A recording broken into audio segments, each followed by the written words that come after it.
Merhaba, ben Amerika Göçmenlik Avukatı Ergül Çeliksoy. Bildiğiniz gibi ofisimiz alanında başarılı olmuş ve profesyonel kariyeri sahip olan kişilerin Amerika'da çalışma ve Green Card alma süreçlerinde hukuki destek vermekte. Bugüne kadar yüzlerce başvuruyu olumlu sonuçlandırarak müvekkillerimizin Amerika hayallerine katkıda bulunmuş olduk. Profesyonel kariyeri sahip kişilerin tercih ettikleri vizelerin başında gelen EB-1A olağanüstü yetenek vizesi ve EB-2 National Interest Waiver vizeleriyle ilgili daha önce bu kanalda videolar paylaşmıştım. Şimdi bu videoda ise alanında başarılı olmuş kişiler için uygun olabilecek bir diğer vize türü olan O1A olağanüstü yetenek vizesi nedir? Bu vizenin şartları neler? Sponsorluk süreci nasıl işliyor? Ve başvuru sürecini adım adım sizlere detaylı bir şekilde anlatacağım.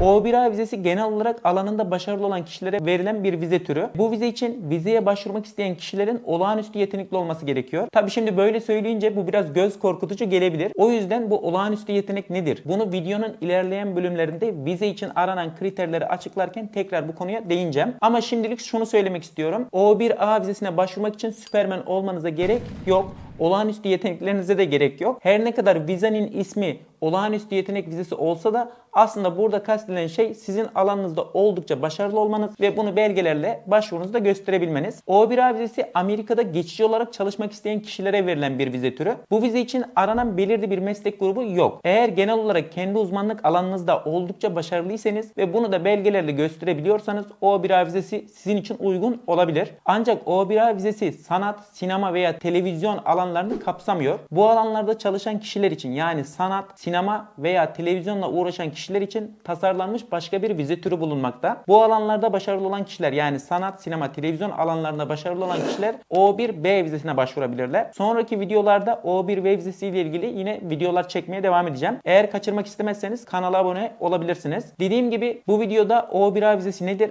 ve O1A vizesinin şartları neler, kimler için uygun, buna bakacağız. O1A vizesi göçmen olmayan bir vize. Yani size belirli bir süre için Amerika'da çalışma izni sağlamakta. İlk etapta 3 yıla kadar onay alabiliyorsunuz. Sonrasında eğer Amerika'daki çalışmalarınız devam ediyorsa, projeleriniz devam ediyorsa bu süreyi uzatabilirsiniz. Peki O1A vizesi neden önemli? Çünkü H1B vizesi gibi vizelerin aksine O1A vizesi için yıllık bir kota bulunmamakta. Alanınızdaki başarılarınızla ve yeteneklerinizle O1A vizesine her zaman başvuru yapma imkanınız bulunmakta ki bu çok büyük bir avantaj. Eğer evliyseniz eşiniz ve 21 yaşın altındaki çocuklarınız size eşlik edebiliyorlar. Eşiniz ve çocuklarınıza O3 vizesi veriliyor ve onlar da sizinle birlikte Amerika'ya gelebiliyorlar. Ancak maalesef O3 vizesi eşinize ve çocuklarınıza çalışma imkanı vermiyor. Ama O3 vizesiyle devlet okullarında ücretsiz okuyabiliyorlar. Yine bu da büyük bir avantaj. Şimdi O1A vizesi için aranan şartlar neler ve bu vizeden onay almak için ne gibi kriterleri sağlamak gerekiyor? Buna birlikte bakalım. O1A vizesi alabilmek için alanınızda oldukça başarılı ve yetenekli olduğunuzu kanıtlamanız gerekiyor demiştim. Şimdi göçmenlik ofisi O1A vizesini değerlendirirken iki tane ana yol, iki tane yöntem sunmakta O1A vizeleri açısından. Siz bu iki yöntemden birisini deneyerek bu vizeden onay alabilirsiniz. Bu iki yöntemden ilki uluslararası tanınırlığı olan prestijli bir ödül almış olmanız. Eğer Nobel ödülü, Pulitzer ödülü veya olimpiyat altın madalyası gibi sizin alanınızdaki en prestijli kabul edilen ödülü kazandıysanız bunu tek başına O1A vizesinden onay almak için kullanabilirsiniz. Açık konuşmak gerekirse bu şekilde O1A vizesinden onay alanların sayısı çok az. Bizim müvekkillerimiz arasında da bu şekilde en prestijli ödül olarak O1A vizesine başvuran kimse şu ana kadar olmadı. Bunun yerine O1A vizesinden onay almak için şimdi açıklayacağım ikinci yöntemi denemek belki de daha mantıklı olacaktır. Bu ikinci yöntem şu şekilde çalışıyor. Göçmenlik ofisinin belirlediği 8 tane kriter var. Eğer bu 8 kriterden siz en az 3 tanesini karşılayabilirseniz bu durumda O1A vizesi için olağanüstü yetenekli kabul ediliyorsunuz ve bu vizeden onay alabiliyorsunuz. Şimdi birlikte bu 8 kriter neler? Bunlara bakalım. Birinci kriter, dediğim gibi alanınızda en prestijli ödülü almamış olabilirsiniz. Ama eğer yine de alanınızda saygın bir ödül kazandıysanız O1A vizesi için bunu kullanabilirsiniz. Bu ödüllerin, yani en prestijli ödül olmak zorunda değil ama yine bu saygın ödüllerin alanınızda nispeten prestijli, saygın olması gerekiyor. Ama alanınızdaki Oscar, Nobel gibi en prestijli ödüller olmasına gerek yok bunların. İkinci kriter, alanınızdaki profesyonel derneklere veya kuruluşlara üye olmanız. Bunun için üye olduğunuz bu dernek veya kuruluşların alanınızda saygın olması, seçkin kurumlar olması gerekiyor. Burada alanınızda her ikisinin üye olabileceği bir dernekten ziyade sizin alanda elde ettiğiniz başarılar başvurular sayesinde üyelik hakkı kazanmış bir dernek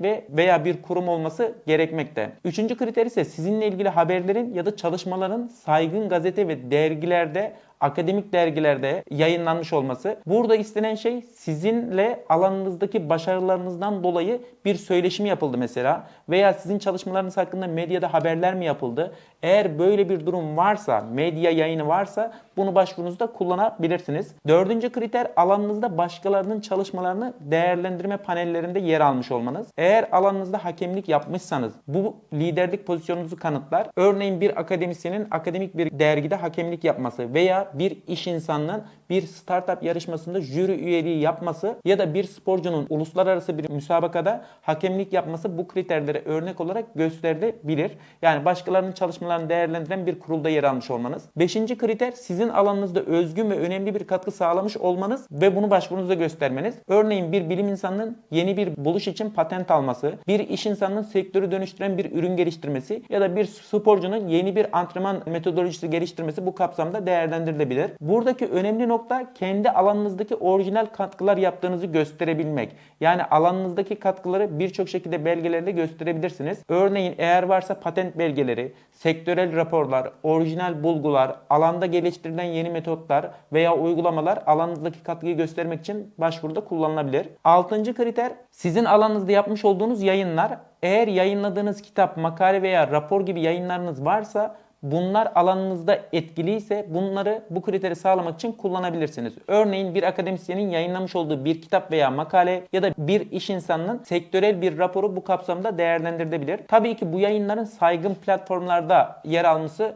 yine önemli olacaktır başvurunuz açısından. Yedinci kriter alanınızdaki yüksek bir maaş ya da maddi gelir elde ediyorsanız bunu başvuruda kullanabilirsiniz 7. kriter olarak. Bu kriter için alanınızda ortalamanın üzerinde bir ücret aldığınızı kanıtlamanız gerekiyor. Örneğin bir sporcunun yüksek bir meblağda sponsorluk anlaşması yapması, bir iş insanının yüksek maaşlı bir CEO pozisyonunda ya da bir akademisyenin prestijli bir hibe alması bu kapsamda değerlendirilebilir. 8. kriter olarak eğer biraz önce saydığım 7 kritere tam uymayan ama yine de oldukça önemli sayılabilecek başarılarınız varsa bunlar da yine başvurunuzda kullanabilirsiniz. Örneğin bir sporcunun Guinness Dünya Rekoru kırması ya da bir iş insanının yüksek miktarda bir şirket satışı gerçekleştirmesi bu kapsamda değerlendirilebilir. Bu son kriter aslına bakarsanız biraz daha esnek olacak şekilde tasarlanmış ve bu vizeye başvurmak isteyen kişilere alanlarında elde ettiği başarıları O1A vizesi için kullanabilmelerine imkan tanımakta. Şimdi ben burada size O1A vizesi için kullanabileceğiniz 8 tane kriterden bahsettim. Siz O1A vizesine başvururken bunların hepsini de tek tek sağlamak zorunda değilsiniz. Eğer bu 8 kriterden en az 3 tanesini sağlıyorsanız O1A vizesine başvurabilirsiniz ve bu vizeden onay alabilirsiniz. Bu kriterleri sağlamak için kapsamlı bir başvuru dosyası hazırlamak gerekiyor. Her bir kriteri niçin sağladığınızı hem tartışmalısınız hem belgelerle kanıtlamalısınız. Bu başvuru dosyanızda sizin karşılayabileceğiniz kriterlerin her birisi için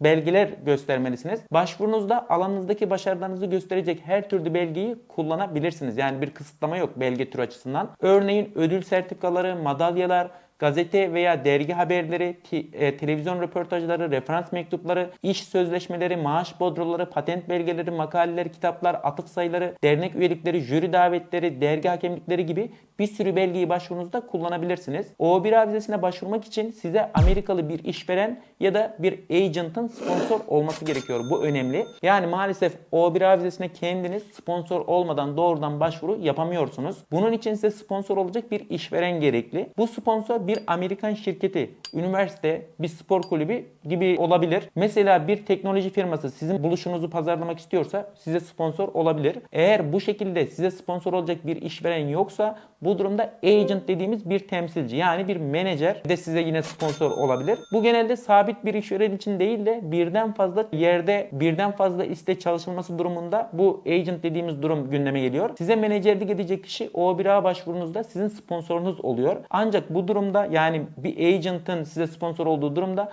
Amerika'da yapacağınız bütün işlerin detaylarını, tarihlerini ve yerlerini içeren bir belgeyi yine sunmamız gerekiyor başvurunuzda. Bu sponsor konusuyla ilgili en sık sorulan soru O1A vizesine Amerika'da sahip olduğum kendi şirketim üzerinden başvuru yapabilir miyim? Yani sahip olduğum ya da ortağı olduğum bir şirket bana O1A vizesi için sponsor olabilir mi diye sıkça sorulıyoruz. Aslına bakarsanız bu mümkün. O1A vizesine sponsor için aranan kriterler diğer vizelere göre oldukça esnek. O1A vizesine başvurmak için Amerika'da bir şirket kurup yine kendinize sponsor olabilirsiniz o şirket aracılığıyla. Ancak buradaki tabii ki dikkat edilmesi gereken birçok önemli nokta var. Ben kısaca bunları özetleyeceğim. İlk olarak bu şirket sadece kağıt üzerinde gözüken bir şirket olmamalı. Yani gerçekten işleyen, operasyonel bir şirket olmalı. Diğer önemli nokta ise sizin sahip olduğunuz bu şirketin yönetiminin sizden bağımsız olması gerekiyor. Yani bu şirkette yönetim kararları sizden bağımsız bir şekilde verilebilmeli. Bunun için belki de eğer şirket ortağınız varsa O1A vizesi başvurularında şirketin yönetiminden sorumlu olacak kişi olarak bu ortağınız gösterilebilir. Ya da şirketin tek sahibi siz iseniz bu durumda şirketin bir yönetim kurulu varsa bu yönetim kurulunun şirketin yönetimsel işlerinden sorumlu olduğu yine başvurunuzda gösterilebilir. Bu şekilde başka bir işverenden iş teklifi almadan kendi şirketiniz üzerinden O1A vizesine başvurmanız mümkün. O1A vizesi ile ilgili son olarak söylemek istediğim şey ise bu vize her ne kadar geçici bir süre için veriliyor olsa da bu vizeyi aldıktan sonra Green Card alma imkanı veren